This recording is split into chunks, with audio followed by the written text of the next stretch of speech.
Hello Power people, and thank you for joining me, Joe Unwin, also known as FlowJo, on another Power video. Today we're going to be looking at Power Effects, and we're going to be looking at the Power Effects functions. And the function we're going to be looking at is the if function. Now, I've done a lot of these videos for Power Automate, and they're very well received, especially for those people that are just trying to remember how to use a function, or simply those that are beginners. So I'm going to start with one of the most important ones, and that is the if function.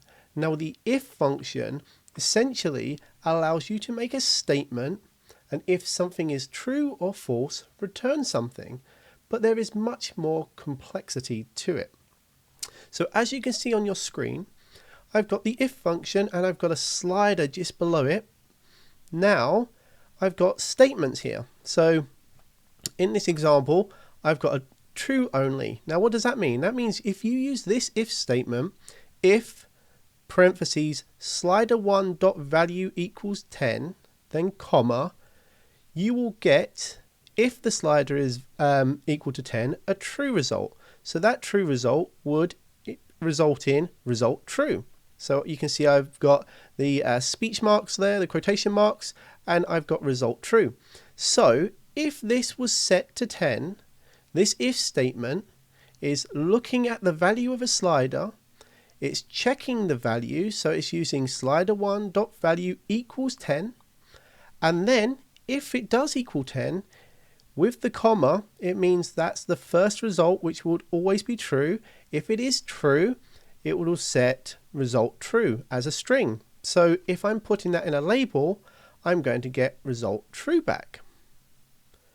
Slightly complicated, right? If you've never experienced any of this before and you're just coming into a low code, no code platform, this seems kind of codey, right? It seems kind of scary. But don't worry, it's really simple, and let's go through it just a lot more slower, just so that we get a grasp exactly what's happening before we jump into the more complex items. So we say if, and we open the parentheses and close the parentheses. So what that means is, in this if statement, in these parentheses, we are going to have something that the if is checking, and then it's going to return something. So how we separate what we're checking versus what we're returning is a comma.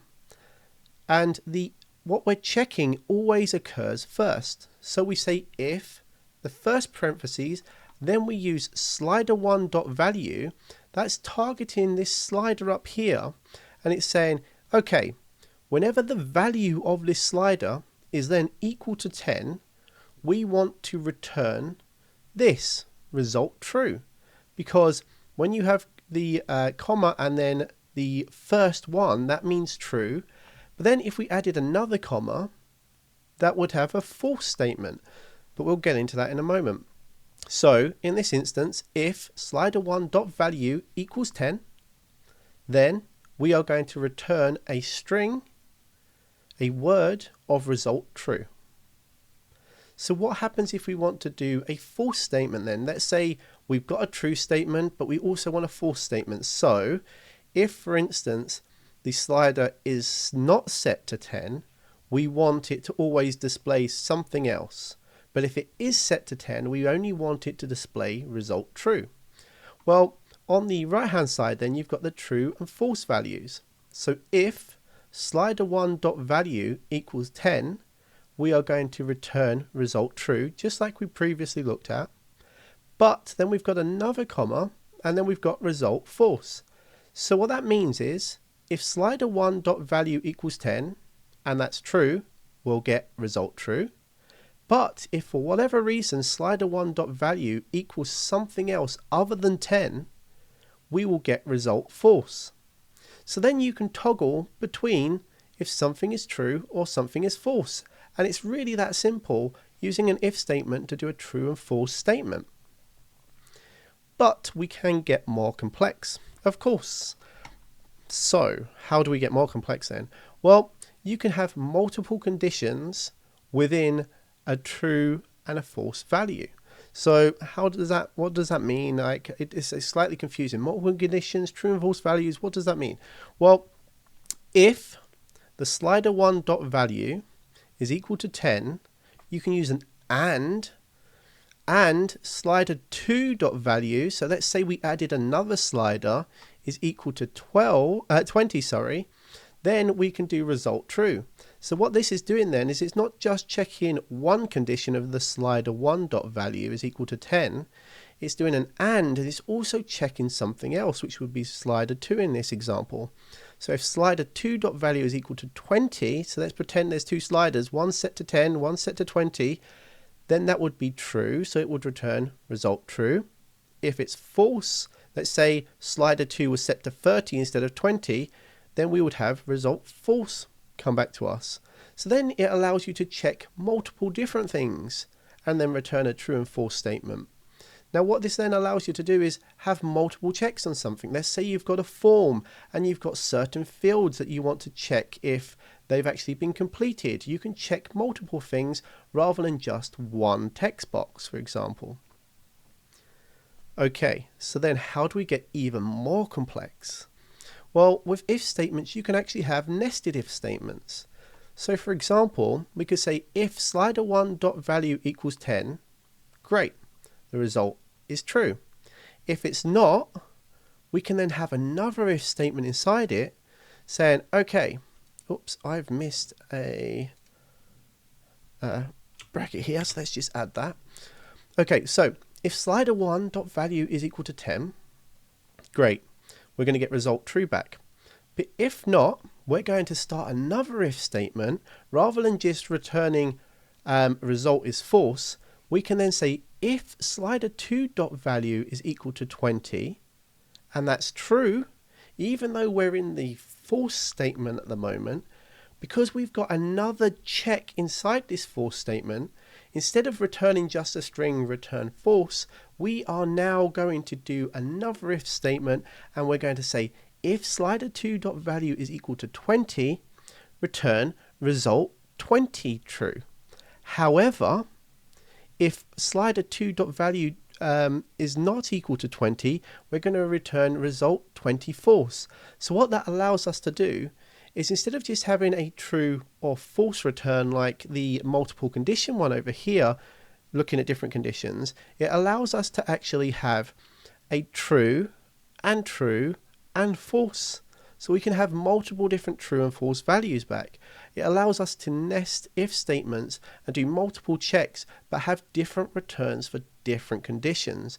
So if, for example, the slider1.value is not equal to 10, then we can jump in, check something else, and then return still a true value or a false value. Sounds very complicated, but let's actually go ahead and look at how this works. I'll use the top two examples to show you this. So let me just jump over to another screen. Okay, so on your screen, it's pretty much the same layout, right? We've got the true only value and we've got the true and false values. Now I've got in the top one here, I've got two sections. So I've got the results here. And as you can see here, it's blank, right? Because it says if slider1.value is equal to 10, the result is true. So if I click on that and you see it up here, I've got the actual statement in the text. I've got if slider1.value is equal to 10, I'm going to set this label to the text of result true. But if I click on here, you can see, oops, if I click on here, you can see that it's 50. So obviously it's not setting result true. But in my true and false values, I've got if slider1.value is equal to 20, set the result to true. Or if it's not, set it to false. Now obviously we know this slider is currently 50, right? So what's happening in here, I've got my if statement in the text again, but I've got if slider1.value equals 20, set it to result true. If not, set it to result false. Now you can see the difference between true only and true and false values, because the true only is completely blank, doesn't have a false value. But because this one has a false value, it's showing because the slider is currently set to 50. But now if I move this slider down and I set it to 20, you can see the result true comes back because it's checking the slider, and now we're setting the result true because slider1.value is equal to 20. So the result true comes back. Now what happens if I set this to 10 then? Well, now I've set it to 10. The initial one that's just got the true only is working because slider1.value equal 10 is now displaying the true value, but the slider1.value equals 20, the true and false value one, is set to false. So now we've got the result of true and the result of false. And that is how easy it is to use the if function on PowerFX. Don't forget to like and subscribe. We're trying to hit the 5,000 mark on the channel, and I really appreciate you watching this video, and I look forward to seeing you again on another video.